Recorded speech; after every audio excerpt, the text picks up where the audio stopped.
Speedball pioneered the cyberpunk sports combat genre. We take an in-depth look at its history, developers, and the games it influenced in this hard-hitting episode of the Atari ST Show.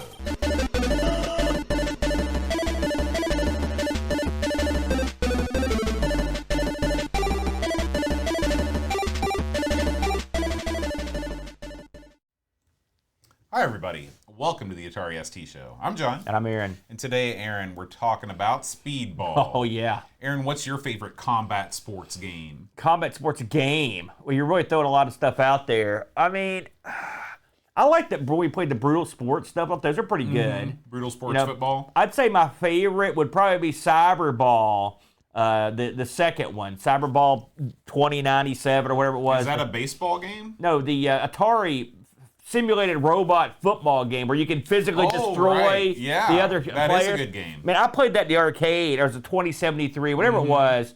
I love that game. I like this, and it's one of the few games of that type that had a great solo thing where you could get the money to go and get more plays. Cyberball was great too because it had a screen per player.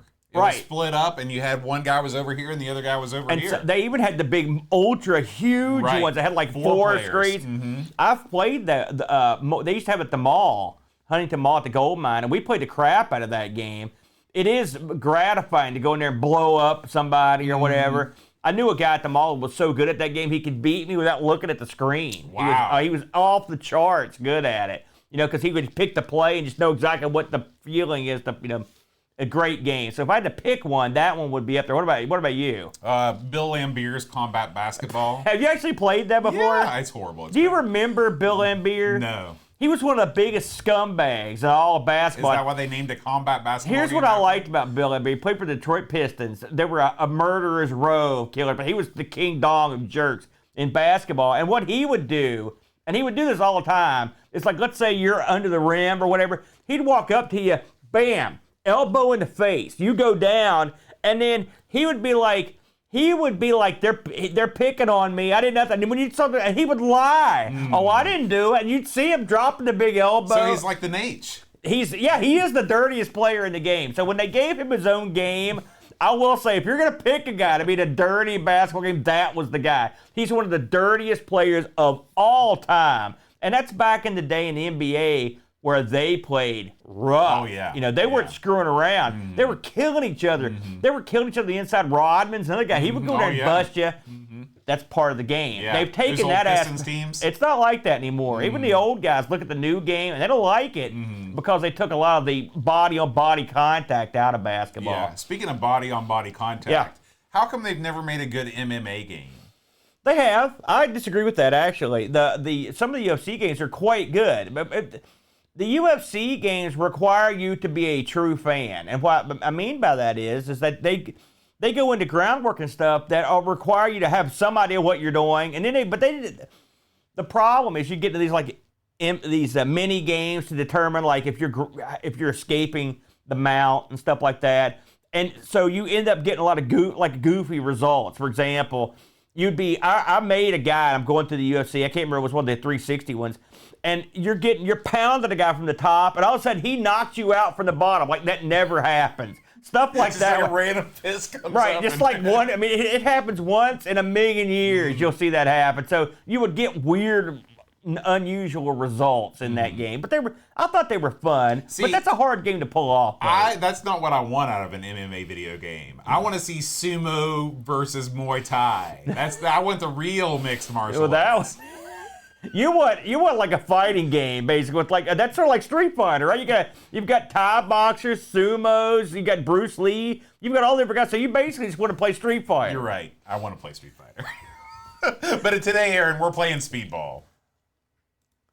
They need Bill Lambier in there. Is what they need, Bode. So what is Speedball? Speedball is like a future sports cyberpunk thing that combines elements of handball, I think. There's some ice hockey in there, some soccer. There's some weird dimensional rift involved in there where they just throw the ball on one side like Pac-Man style. And this is a full contact deal played in an indoor arena. It was released in 1988, had a retail price of £24.99. Woof! That's the big money right there. It included a free poster. It's the was the poster made of gold? Well, did the poster ever draw you in? You know, you were a filthy, stinking pirate back in the day. Yeah. Did you ever come across a game in a store and be like, man, I could pirate this, but I really want that poster? That never happened. There was not ever a poster. I suppose if I'd been exposed to the Barbarian game with the bikini girl, right. that may have been the one time I was like, I need to buy this one. By the way, brilliant move by those guys. They knew what they were doing. It's not like you could take one of these speedball players and put them in a bikini. That wouldn't work. I wonder what the poster had on it that would be appealing to, because, I mean, that's one of the most expensive games we've ever covered on this show. That's expensive. Yeah. So the development team of Speedball was, of course, the Bitmap Brothers. Your faves. My faves.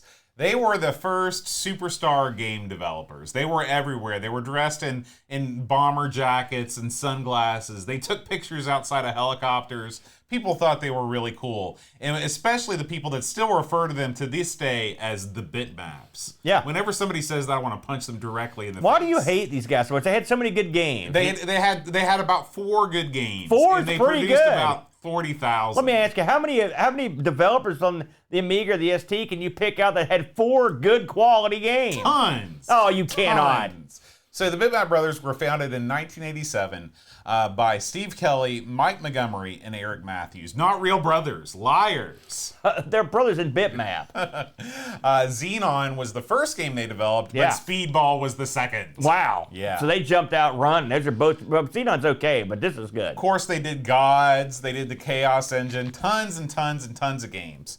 Yeah. Their last credited release on Moby that wasn't a rehash of an older game was Ford Racing, which was released in 2006. Ford Racing. Ford Racing. I believe that was a Windows release. You know, anytime I've owned the car, I don't want to race it. Yeah. You know? It's like Saturn Racing. Let's go get my Ford Fiesta and go to work on the track. What was that car that Brent had, the Daewoo? Yeah. It's a real speed demon, I bet. You know, what was that game with the N64, the Beetle? Adventure that's sort of the Racing? same thing. Sort of the same thing. Take a lame car, not race it.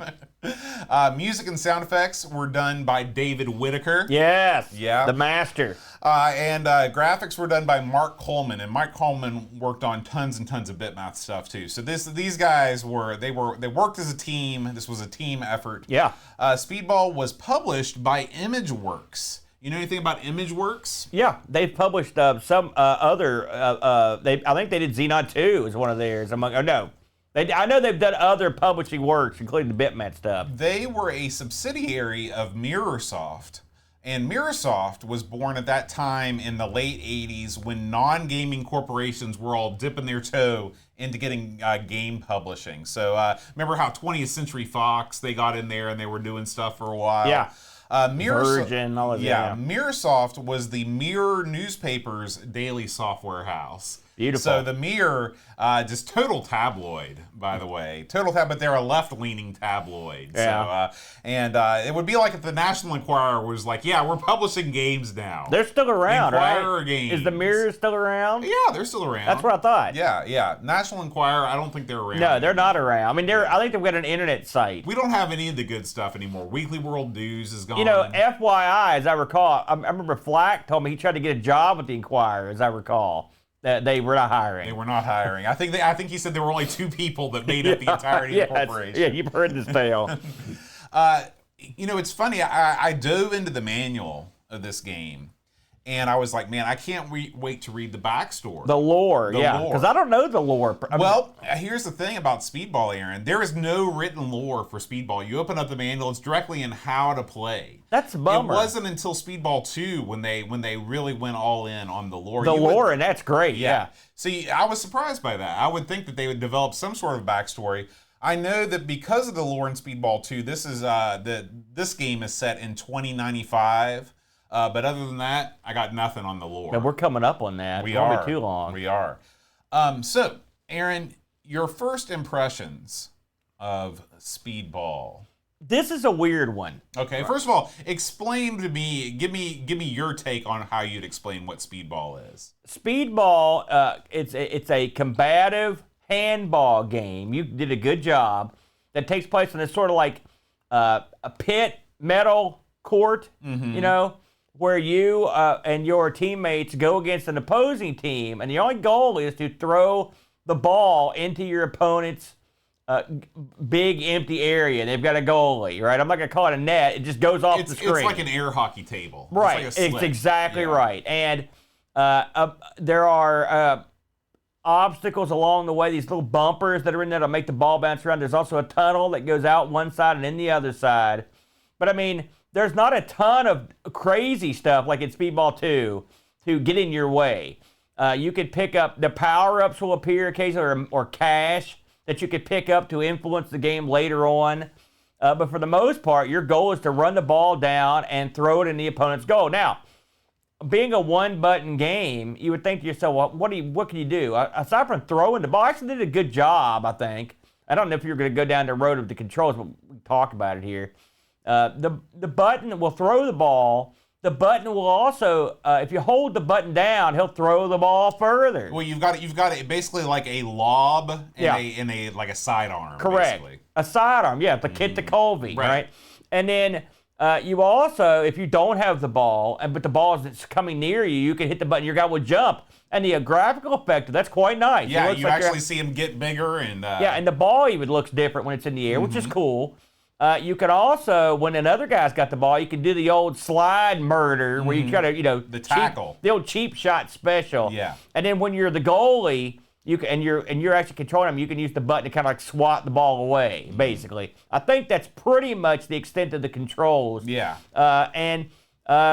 You play this game, it's split in different time periods, and then whoever wins, whoever loses. That's pretty much all there is to it. There's a bunch of different modes in this game. You've got the one-player modes, which is the one-player knockout, which you can only do against the computer. This is basically a round-robin tournament based on 10 rounds. The opposing teams, each round is the best of 3 matches. You get 2 points for a win, 1 for a draw, and 0 for the loss. And to qualify for the next round, you need to score 3 points. Not easy. there's the 2-player game. Which is we've played this together, yeah. Player 1 controls the green team, player 2 controls the red team, and you can do a whole league from 10 to 100 weeks. Yeah, you ready for the 100-week game of Speedball? Oh man, I'll tell you what, it would be bad times. All my fans be wearing the paper bags at that point. You score 100 points for a win, 20 for a draw, and 5 for each goal. So you play each week, and that's how that goes. You've also got a league game, which is another human versus computer type. And this is the league system is just like the 2-player game, where you score points based on wins, and the opposing teams are drawn randomly. And so each week consists of 5 matches. 10 teams play each week. And that's how that goes. Like you said, the controls, this game is controlled entirely with the joystick. There's 3 main actions you can take in the game. You can move, you can throw, and you can tackle. So you use your stick to move the player around. To throw the ball, you press the fire button. If you press a very short press, you'll throw the ball at waist height. If you hold down the fire button, you'll throw the ball high up in the air. It'll go over the heads of the players. However, when you throw the ball that high, it actually goes over the mouth of the goal. Yeah. So you can't just lob the ball across the thing and have it go in there. You can't, you'll never score. Right, you'll never score. Which I've done quite often. Right. Like you said, if your player doesn't have possession of the ball, but if you're in the air when the ball, or if you're in the area of the ball and the ball's going overhead, he'll try and jump up and catch it. And if the fire button is pressed when your player doesn't have the ball, he'll attempt to tackle the opposing player. And so this is where the skill level of your players come into play. So before you start playing, you can see the skill level of your players. And if you win the tackle, your opponent loses some stamina. Each player has a different amount of stamina, which determines several characteristics. If you win the tackle, your opponent loses stamina, and also your opponent is just basically sent sprawling across the pitch, and your opponent loses control. So this is the time when you try and move in on the goal. Of course, if you successfully tackle an opponent with the ball, you'll take control. There's no fouls. There's no rules. You can do whatever you want. Controls for the goalkeeper is a little bit different. You only control the goalkeeper when he's visible, which can lead to some unintended consequences. Yeah, it can. switches. Yeah, exactly. If you are able to stop the ball as it's coming towards you with the goalkeeper, he'll basically punch the ball into the air, just like in soccer, and it will careen into the other side of the pitch. Do they do that? Sucker punch the ball? Oh, yeah. There's the old punch. Really? Yeah. And so now, you start having problems with the controls. Overall, like you said, the controls are good. Yeah. But the biggest problem with this game is that you cannot see the position of your goalie until the goalie appears on the screen.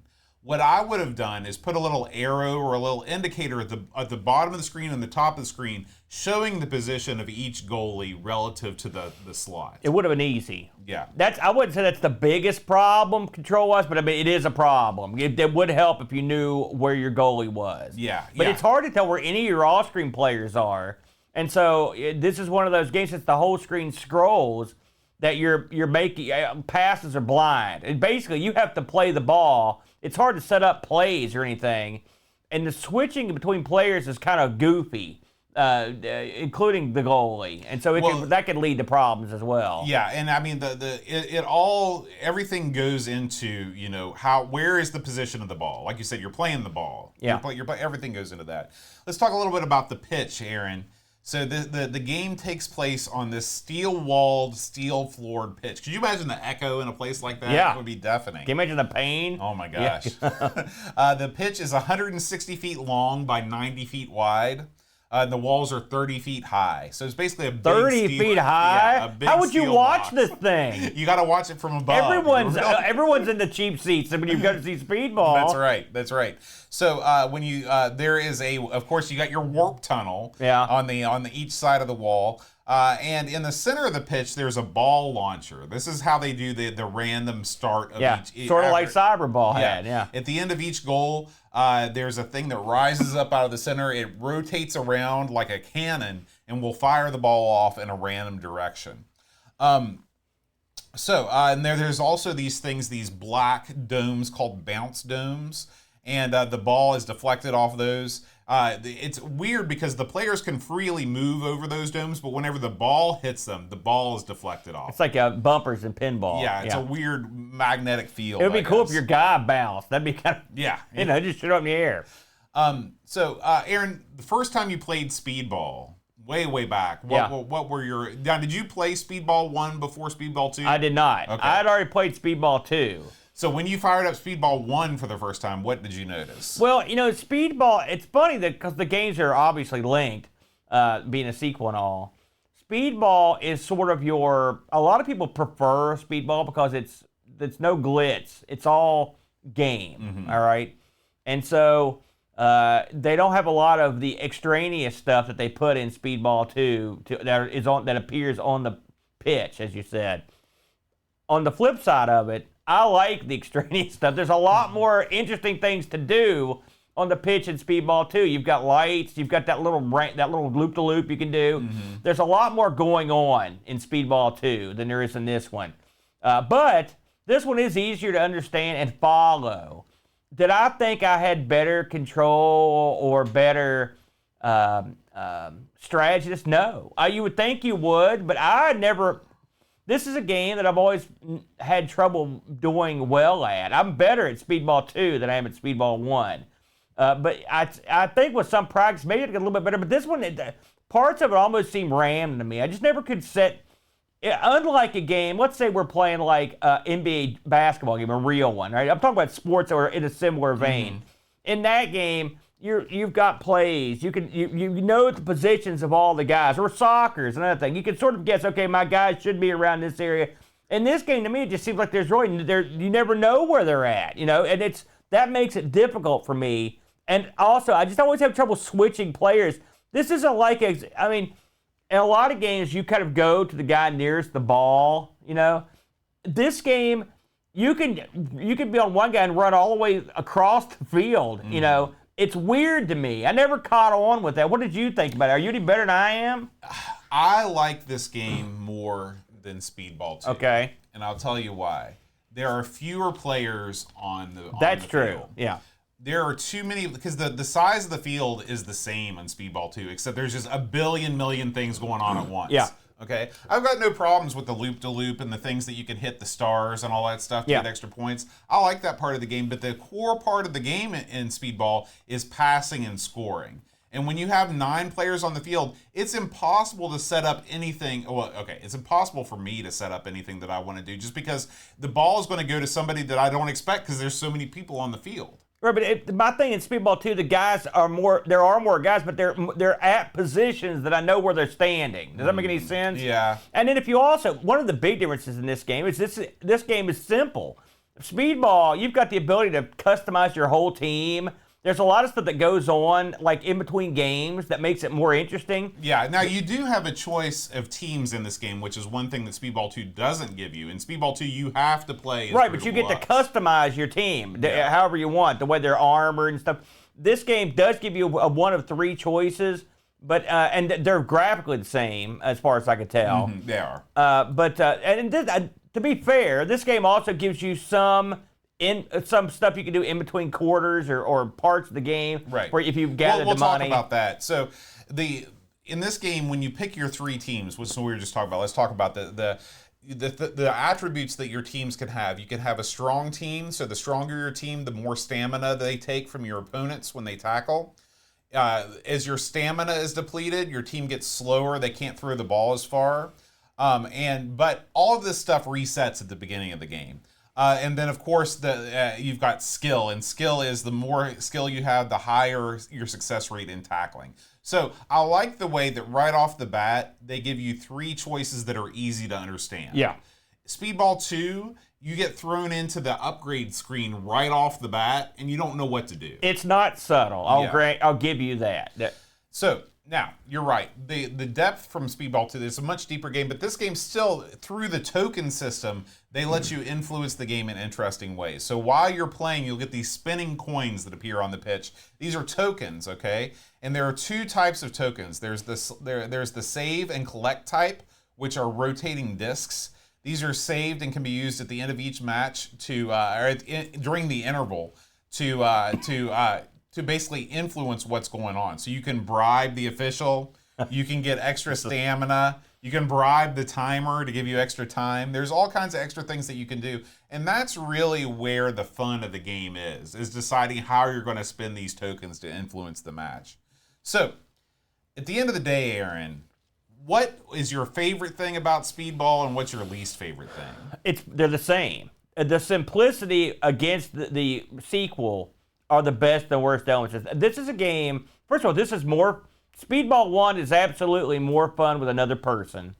I'd rather play a person than the computer. The second one, I'm not as annoyed by the computer, but this one I think is more like it's a lot like we play Kickoff. It's very similar. Like, I like it much more with another player and much less against the computer. So I think the simplicity is its greatest strength and its greatest weakness in comparison with the sequel. Yeah, I'd have to agree with you. I think that there's something to be said for having a game that's easily accessible, that doesn't give you too many options up front. Yeah. And the rules of the game of Speedball are great. I mean, I give the Bitmap Brothers some flack, but this is a great game. Yeah. Speedball 1 and Speedball 2, legit classics on the ST.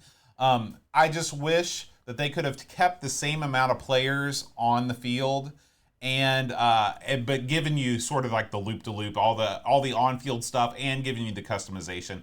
I really feel like putting 9 players on the field, it's just way too many. It's way too many. Well, it's hard to say. I will say this.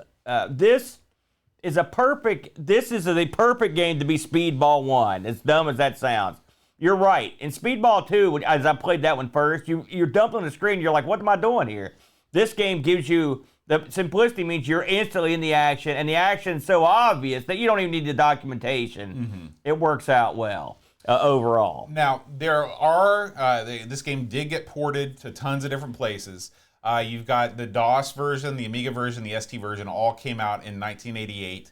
In 89, they put out the 8-bit versions, the C64, the Master System, the NES, all came out from 89 to 91. And then the retreads started. The J2ME version came out for the BlackBerry. Oh, neat. I wouldn't be surprised if Pajako had something to do with that. In 2019, the game made its debut on AntStream, that British streaming service that's popular with the crew over there. the sequels of this game, of course, Speedball 2, 1990, but did you know that there was a Speedball game for the PlayStation? I did. Speedball 2100. It stinks. I played it on stream one time, and it was god-awful. Good. Yeah, no good. No. There was a Speedball 2 tournament game that was a 3D game that was inspired by a Half-Life 2 mod. This thing got all kinds of hype. I was reading about it online through the archives. Yeah. Then it just it went nowhere and it was delisted from Steam. So I'm guessing it was either really, really buggy or really, really unpopular. I looked into that when I saw it, but it's that I've not heard anything about it for years. Now, Aaron, it's funny. This is just sort of a side detour here. Do you have any idea how many games were released for the Atari ST in 1988? How many? Gosh, I have no idea. According to Atari Mania, there were 898 games Holy released. smokes. Now, that does take into account different regional releases of the same game and stuff like Right. that. Now, contrast that with the Amiga, only 394 games. Sure. So it shows you, in this point in the late 80s, 87, 88, the ST was just dominating in terms of the amount of game software being produced. Yeah, well, I mean, it's easy to see why. It had a jump start due to its price. They released it in mass quicker than the A1000 was available, and it was it was the working man's computer early on. Again, history hasn't been kind to the Atari ST, but if you look at this in the parlance of the day, then you'll know that the Atari had a good leap early on. But Absolutely. I'd say 88 is probably the last year you would see that discrepancy in the release titles. Right. Other Atari ST games released in 1988 include Altered Beast, the BattleTech game, which also came out on the Amiga. One of these days we'll have to play that. Is it the Crescent Hawk? Yeah. Yep, that's right. And Bad Dudes came out, a seminal Put release. that on the list, folks. Yeah, so big year for gaming in 1988 on the Atari ST. This game reviewed well. Atari ST User and The One both gave it a 90%. Oh, yeah, absolutely. This is an A game. There's no doubt. Yeah. We also got some action on our Discord server. Let's see here. We'll start things off with a review from Photon Storm. He says, I actually bought this game before I even had an Atari ST. That's love right there. Yeah, I knew I was getting an ST for my birthday, so used weeks of savings to buy Speedball in advance, based purely on magazine reviews. I was so excited when I first booted it up until I realized my fatal flaw. I only had a black and white TV at the time. Oh, this is great. Yeah, he said I'd have to wait several more months for Christmas before I got a color one. And as you can imagine, Speedball is next to unplayable without being able to figure out which side the players are on. Yeah, because there's very little to differentiate the two. When I came back to it, finally in color, I remember having a mixed bag of emotions. On a presentation level, it was astonishing for the time. Those beautiful, shiny, metallic graphics, the great character art, and smooth gameplay, it was like having a proper arcade at home. The evolution from Xenon was clear to see. However, the gameplay was often incredibly frustrating. The game would swap control of the players at the most seemingly random of moments, very often when you got close to the goal. As the arena is quite zoomed in, it makes planning any kind of tactical long-distance throw rely more on luck than skill. Yes. Even so, it had its moments, and the sprite animations were often glorious. I'm just not sure it has the longevity of its sequel, which improved on the core aspect of the game in virtually every way. Yeah, I agree with that. And by the way, before you move on, I got to talk about this. That is a pain that no one knows now.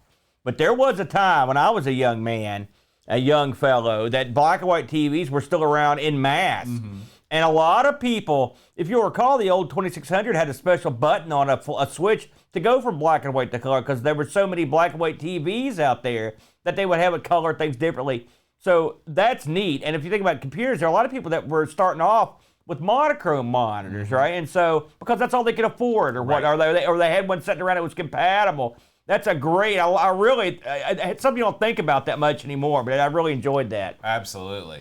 We got a review from Bajako6502. He says, I didn't get much time with the ST version this week, but having sunk a phenomenal amount of time into on the Amiga, my review is kind of a hybrid memory and my cup of coffee with the ST version. So let's get the obvious comparison out of the way, Amiga versus ST. You want to pop that comparison up there? Sure, absolutely. Well, aside from the audio, neither is better than the other. They are both good on the system they inhabit. and really it would be difficult to tell them apart with the sound off. I've always preferred Speedball over Speedball 2 as it's less complex and easy to get into. It's not an easy single-player game for sure, but pound the living poop out of your opponent, run up the side of the field, and throw the ball in at an angle. Some of the time, the strategy works all the time. Overall, a great start to the series, and one that is worth going back to when you want a simpler dystopian future sports game. 8 out of 10.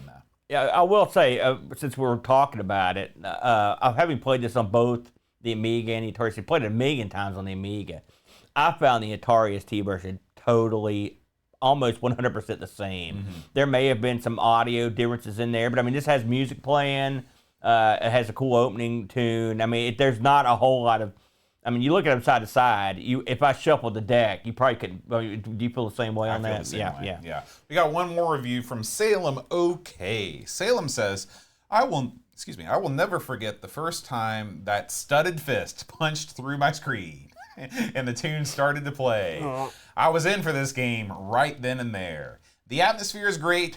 The gloved hand tapping the armored thigh as you consider your options. The little reactions of the team captains before the game starts. And of course, this cool, timeless, metallic color scheme. What a feat of graphics and game design. The game itself is also a joy. It's fast, it's violent, it's simple to grasp, but hard to master. The gameplay is responsive and makes sense, but there are frustrating niggles. You never really know when you're in control of the goalie. The control scheme to shoot the ball straight to score a goal and not above it is very finicky. But these annoyances also enhance the excitement of the game. You have to concede dumb goals from time to time and can always miss a very easy score. This keeps you on your toes and is also a great source of merciless ribbing in 2-player mode. I just love this game. Always have and always will. And I am squarely of the Speedball 1 school of thought. First off, I never could load Speedball 2 on my old ST with a single-sided floppy drive and got beaten too easily as I couldn't practice. But more to the point, I prefer the more zoomed in and focused point of view and the lesser amount of bonuses and distractions of the first installment. I also prefer the way it looks and sounds by far. 10 out of 10, masterpiece. Wow. From Salem OK. He digs it, is what he's saying. He digs it. All right, Aaron. That's going to do it for Speedball. As always, we are recording, not as always, as once ever, we are recording this episode ahead of time. This is part of our Amigos summer break as we summer break. That's right. Makes me feel fine. And so we, Aaron, are sort of a mystery what we're playing next week. You got anything on the what's behind that curtain there? Ooh, who knows? Who dares to say, Bode? We have no idea, but you know it's going to be double secret solid gold. That's right. And we hope you will join us on the next installment of the Atari ST Show. Until then, make sure you play your Atari today. Do it. The Atari ST Show is made possible by contributions from listeners like you. Patreon supporters help choose the games we play, receive exclusive magnets, and get access to the Amigos Retro Gaming Discord server. Visit patreon.com/Atari ST Show if you'd like to support the show and join our community.